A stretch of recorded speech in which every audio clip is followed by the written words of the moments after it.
Hello everyone, Eric here from Beautiful Void Audio, and in this video I'm going to show you Deep Conjuring 2, go through the engine a little bit and some of the sounds.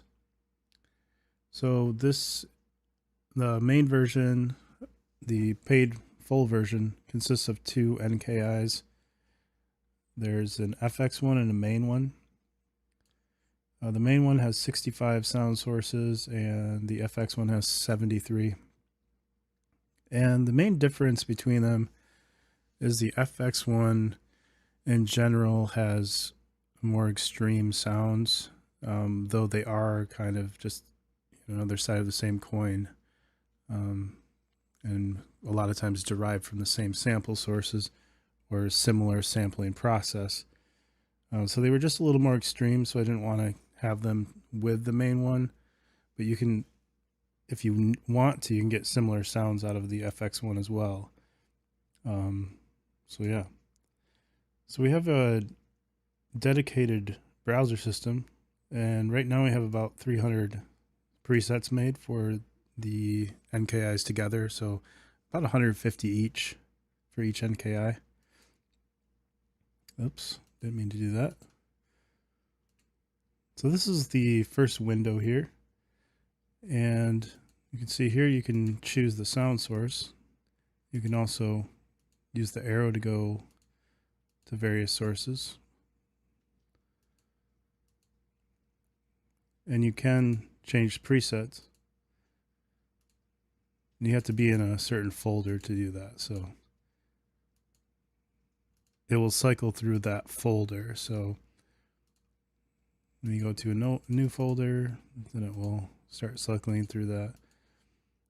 And it will just start back from the first one once you run out of, when you get to the last one, the last sample like this, it'll just start here. Let's see what this sounds like here.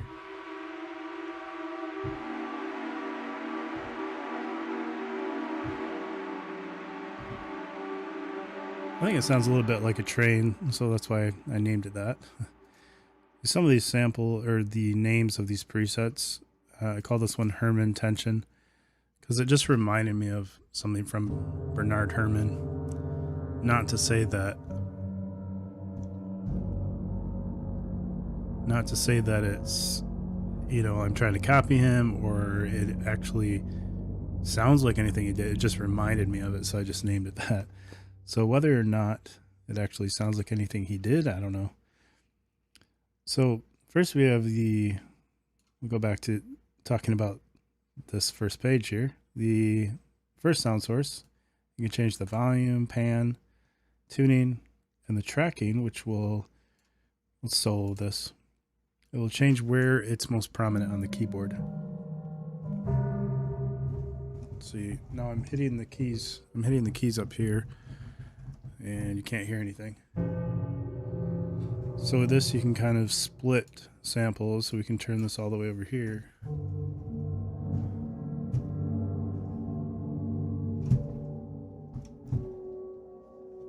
Although that sounds very similar, so let's put the pitch up and then...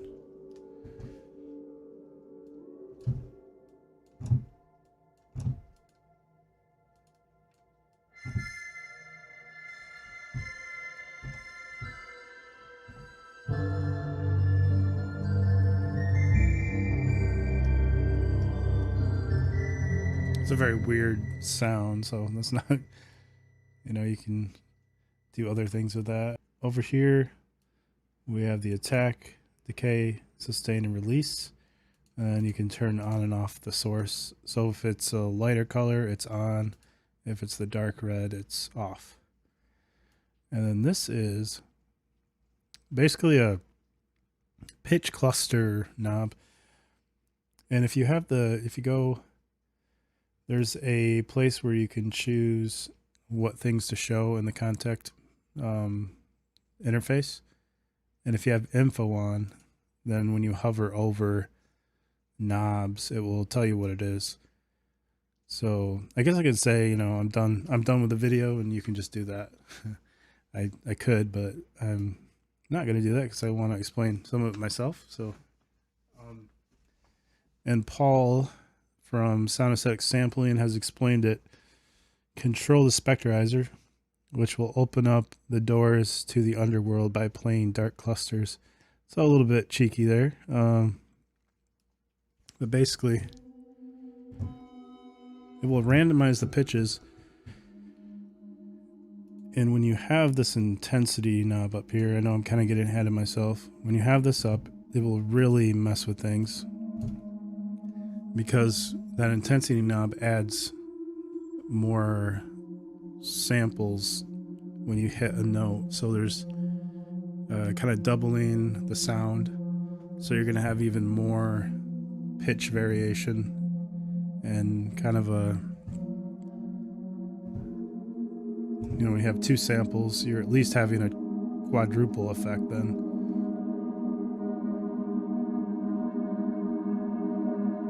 And so this is kind of aleatoric, because when you have it all the way up, every time you press the keys, it plays something different. And it doesn't matter. Let's see.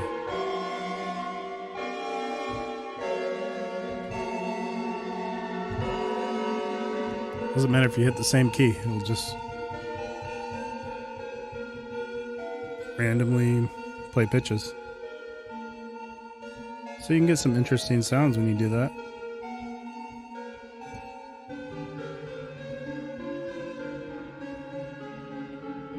Kind of like goofy carnival music or something. So yeah, that's the first window. Go to the second window, we have the EQ and then these sample options. Well, these would be filtering for each voice. And we have various options here. Various low pass, high pass, and band pass. And then we can also control the filter with attack, decay, sustain, release. And then we have an EQ here with some presets we made. Actually, I think Paul made all those, so kind of change the sound a little more thin, kind of underwater. The sound is so bizarre, I kind of want to change it.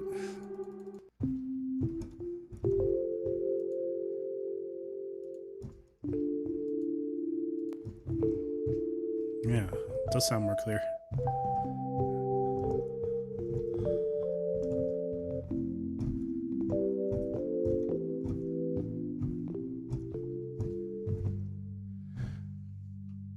And it kind of sounds like an electric piano, but it's actually from kind of a sine wave type of thing I sampled, and then I'm not sure what the original source was for this, but in general, they're either flutes, pianos, harps, even tornado sirens, rain, things like that. So I didn't actually sample an electric piano, but I kind of tried to make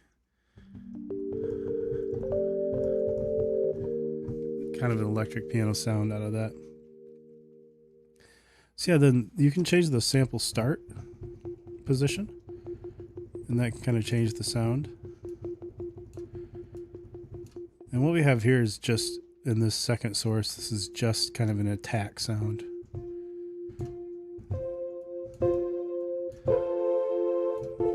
We put the sustain on for these, and then you can hear the sounds.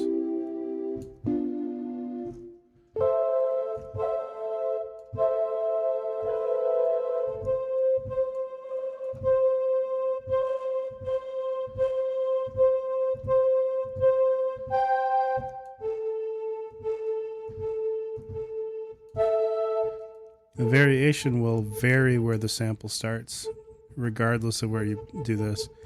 It will base the starting point on where you start this, but this will kind of vary it and change where it starts in relation to the starting point you select here. Density, Paul describes this as will create 2 additional voices per note. So it actually creates 2, so it's tripling. Well, not tripling. Yeah, it is tripling. So yeah, it's a bit more dense than I thought. Hence the density knob. And then we can control the stereo width. And all the way like this. So pushed all the way up. It's the widest it can be, and then here is as centered as it can be. And I think probably 99% of the samples are stereo, so you're never going to really get something truly mono. And here, the third page, we have modulation, LFOs. And you can use volume, pan, or tuning and have these LFOs control those. Kind of do some crazy stuff. Oh, yeah, and it says in the information as well that some of these knobs are only effective if the free unsynced is on, so that controls the rate. If you turn it all the way up, you can get kind of some interesting harmonic effects, feedback kind of stuff, dealing with kind of the principle that the faster you play a note, like for instance, if you play a drum beat really fast, it will start making a pitch. So you're playing, let's see if I turn this off, you can hear. So you're doing kind of some interesting stuff by turning that rate up pretty high there. Now if you do it to random, it kind of loses that effect, but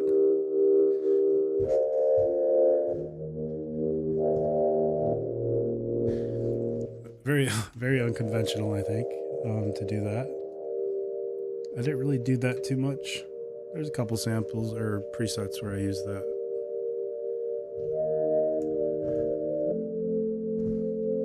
Well, that's kind of a cool thing you can do just to experiment.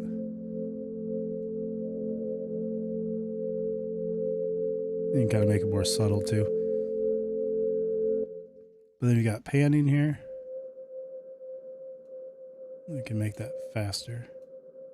Whoops, that doesn't even matter right now, this knob, so.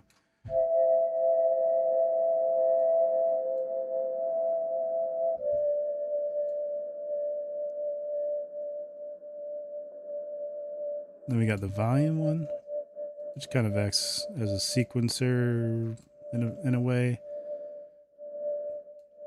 Only it doesn't change the pitch, it's just going to turn on and off the sound.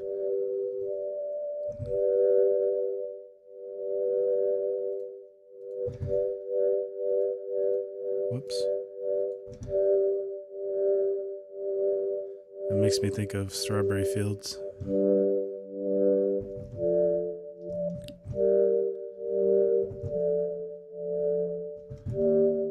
Which I don't even know how it goes. So yeah, that's how you use that.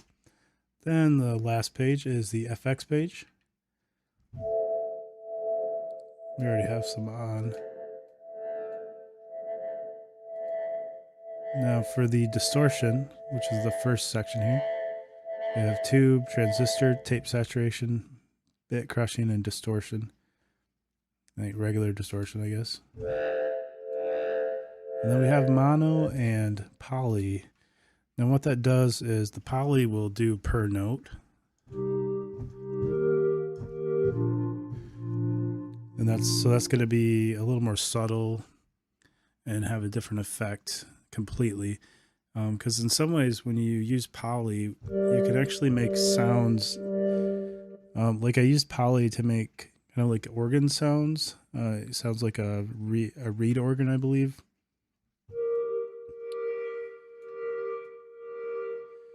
So you can use it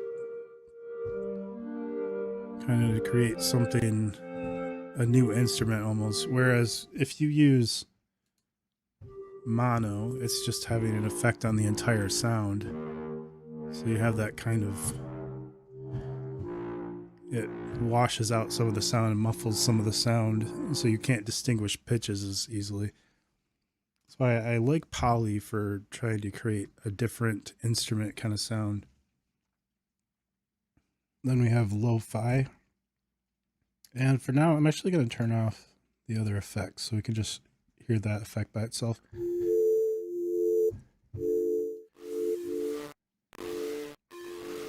You know, pretty standard. You can turn down the bit rate. You can change the sample rate. You can add some noise. And that noise, as you can tell, it keeps going even when you're not playing any notes. So in a way, adding that can kind of make it sound more authentic and not sampled, because then it's not dependent on when you're playing. So, you know, if it's playing only when you play a note, then it's like, oh, I can tell that's sampled. I can tell it's just a pitch or a sample you're playing. And so that's the benefit of doing that if you want to add some sound. Then we got EQ. This is pretty basic. It adds gain at 7,500 hertz, well, or 7.5 kilohertz. And then we have the mid, which adds a 1.5 kilohertz, and then the low, which adds at 149 hertz. So it's kind of a fixed thing. You can't really adjust that. And that's, you know, where this comes in. You can deal with this here. So it's just an extra EQ, extra little thing you can mess around with. So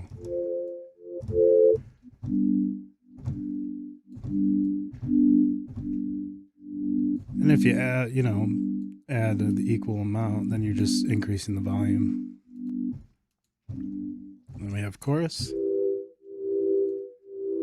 We have classic.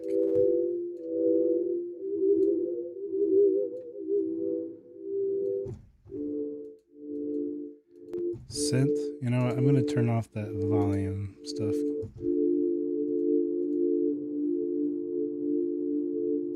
Turn off the panning as well.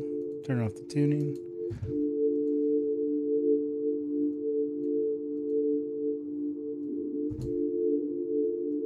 So some of these, they have different parameters that you can adjust depending on whether it's selected or not. So this one has phase in the middle.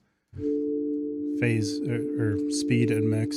And the synth has speed, delay, and mix. Ensemble has speed, delay, and mix.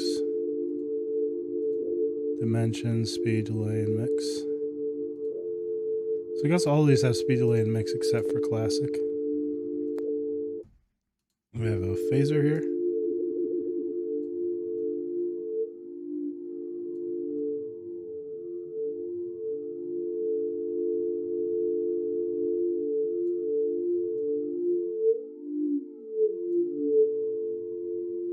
So imagine, you can get pretty crazy if you have this up. You have this on. Let's see. Oh, it's already on free. Well, it was on free until they changed it.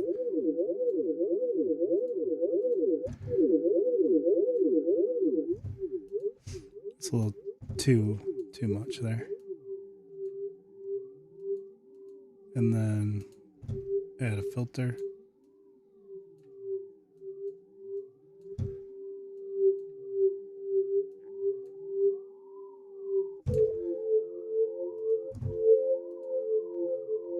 Sorry, I'm getting a little experimental here.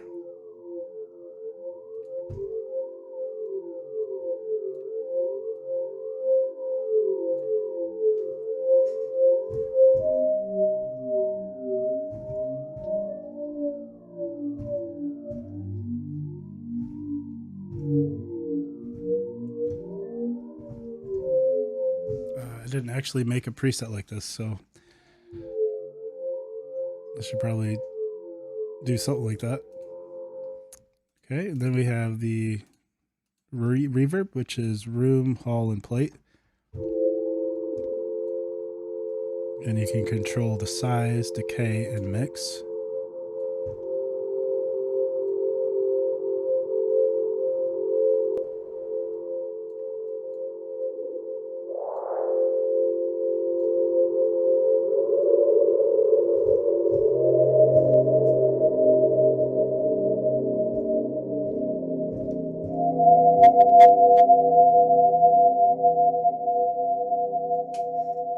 peaks.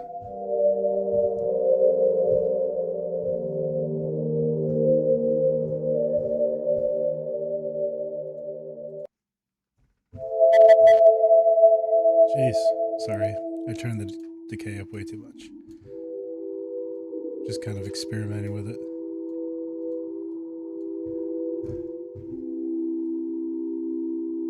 And then we got the plate, which I think has a little darker of a tone.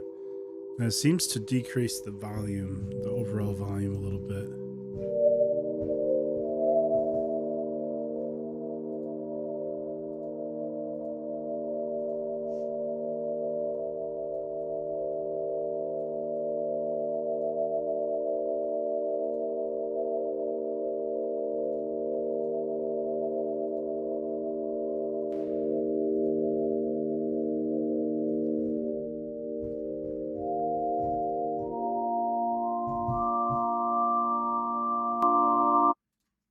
We got several types of reverb or delays here. Whoops. Classic, or yeah, I believe this is classic, right? Or it's just regular. Yeah, classic, okay.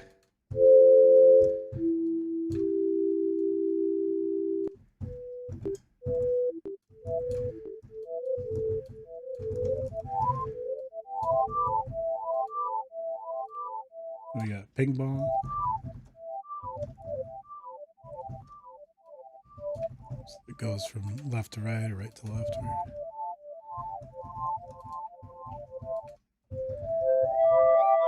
Modern, and we can add some saturation in there.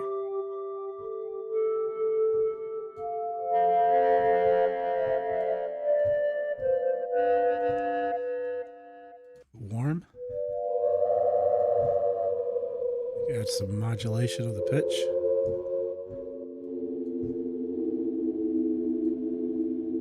Whoops.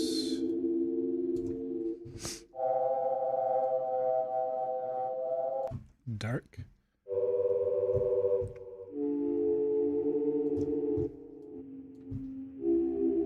Seems to be a little more distorted.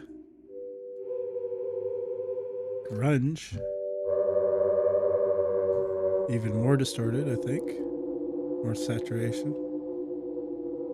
Now tape, that is good, I believe, good for adding some kind of a lo-fi sound. And how you would do that is actually turn this up to the highest it can go. 64th note triplets. You don't need to turn them up too high. This is the feedback knob. Turn the age up a little bit. Turn the mix down a little bit.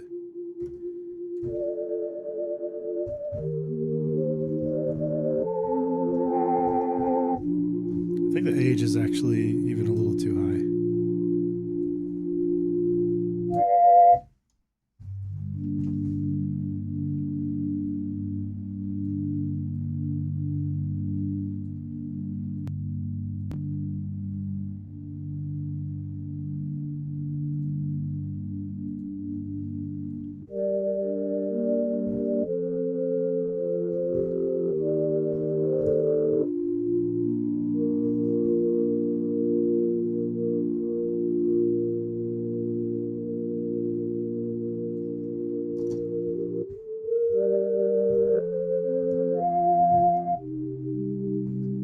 So this kind of setting on the tape delay can kind of add a vintage kind of sound to any sound you put it through, really. We'll try something here.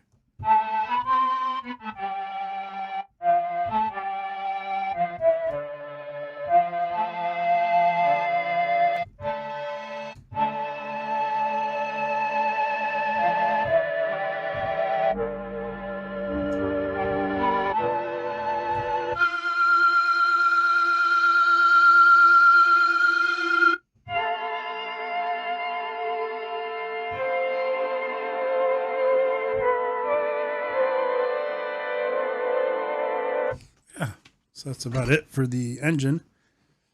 And then we have the preset browser, and when you save a preset yourself, it will automatically go to the user folder and show up here. But you do have to close the instrument and reload it back up before it will show up. And then what happens is when you save, it will automatically create a new copy. Well, it won't create a new copy, but it will automatically put a different title in with copy, just so you don't overwrite that preset. And so if you want to overwrite it, you just undo that copy edition there and save it again, and it will have overwritten your original preset that was of the same name. So that's how that works. All right, that's it for the Deep Conjuring II interface. Hope you enjoyed that, and hope you find this instrument useful. And there will be a free version, and I will do a separate video on that. Thank you.